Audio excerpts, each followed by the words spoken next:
Non, la médecine moderne ne nous a jamais permis de vivre plus longtemps.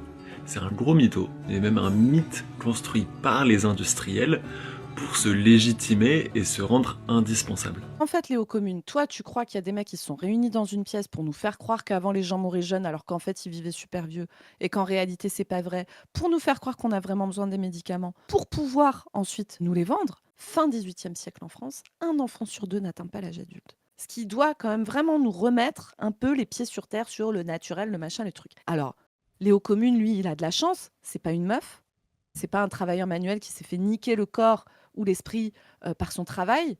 C'est pas quelqu'un qui a des maladies auto-immunes, c'est pas quelqu'un qui a des handicaps, c'est pas tout ça. Moi, j'ai une maladie auto-immune où je fais des poussées d'une maladie qu'on appelle l'uvéite. C'est mon système immunitaire qui foire et qui attaque mes yeux.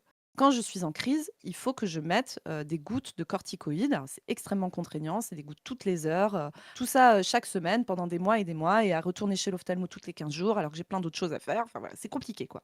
Moi, c'est pas l'industrie pharmaceutique qui est venue me raconter par la télé que j'avais besoin de mon traitement, Léo Commune. Moi, si je n'ai pas mon traitement, déjà, ça fait extrêmement mal. Mais surtout, la particularité des uvéites, c'est que chaque poussée peut créer des séquelles irréversibles à l'œil. Et en fait, à terme, je finis aveugle. Et je finis aveugle sur un délai relativement court. C'est-à-dire quelque part entre 1 et 5 ans. Donc du coup, depuis sa petite cabane, il peut te dire avec une petite voix toute douce qu'en fait, les médicaments, ça sert à rien. Mais en réalité, bien sûr que si.